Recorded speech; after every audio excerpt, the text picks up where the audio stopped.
jetzt noch ein Plätzchen? Immer mal was Neues. Nur Vorsicht, das Fenster wurde abläuft. Ja, sehr gut. Und dann dort ist noch ein Platz. Da muss man eingeschlafen. Jetzt ist es ein bisschen enger zusammen. Da ist auch noch ein Platz. Jetzt sind wir. Ja. So, dann müssen wir uns ein bisschen enger zusammendrücken, würde ich mal. Ja, das sieht ein bisschen schlecht aus. Da hinten ist noch einer. Ja, hier muss ich auch.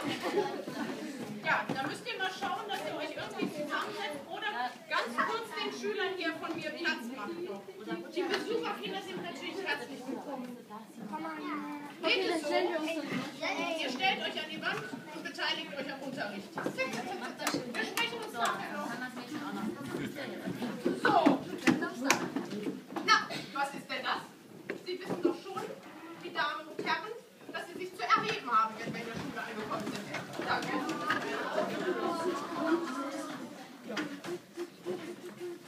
Nun, wir fangen wie immer mit dem Morgengebet an, auch wenn jetzt schon 1 Uhr nachmittags ist. Gib, dass wir heute, Herr, durch dein Geleite auf all unseren Wegen unbehindert gehen und überall in deiner Gnade stehen. Amen. Amen. Setzen.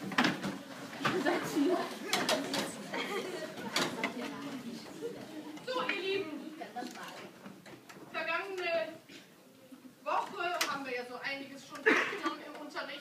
Unter anderem das Alphabet. Ihr wisst es noch, denke ich. Das war einfach. Das war einfach? Wer war das? Ja.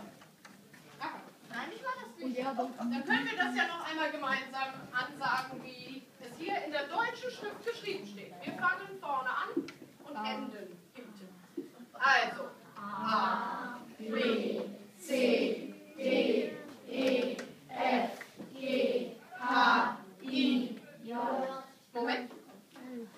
Warum bleibe ich wieder beim I stehen? Wisst ihr es noch? Warum ist das I so wichtig beim Lernen unserer Schrift? Gerade bei euch Erstklässlern, nicht? Warum ist das I so wichtig? Na, ihr Buben, wisst ihr es noch? Nö. Nein? Also das I ist natürlich der erste Buchstabe, den wir gelernt haben in der 1. Klasse. Das solltet ihr eigentlich wissen. Deshalb nennt man euch ja auch I-Männchen, wenn ihr in die Schule geht. So, fahren wir fort. Also, beim I waren wir stehen geblieben und weiter geht's. J, K, L, M, N, O, P, Q, R, S, S. Moment, das war richtig. Noch einmal laut bitte. S. Das ist nämlich noch ein S. So ist es. Wie unterscheiden sich denn diese beiden? So. Ein langes oder ein kurzes? Nein, das ist nicht die Antwort. Ja. Das eine ist am Anfang von dem Namen und das andere ist am Ende. Fast richtig. Wie ist es richtig? Ja, bitte. Es ist eins ist nur S und das andere ist SZ? Nein, das SZ folgt erst hier hinten. Also noch einmal. Dieses S hier ist ein spitzes S. Das wird immer in der Mitte eines Wortes verwendet, wie zum Beispiel Hase. Ja? Oder was gibt es noch für Worte mit einem S in der Mitte? Bitte? Melden tun wir uns, liebe junge Damen, erst einmal so, am besten auf dem Tische, und dann erhebt sie sich, wenn ich sie dran nehme. Bitte schön. Charlotte, erhebe dich. Rose, sehr gut. Genau. So, welches Wort kennt ihr noch mit S?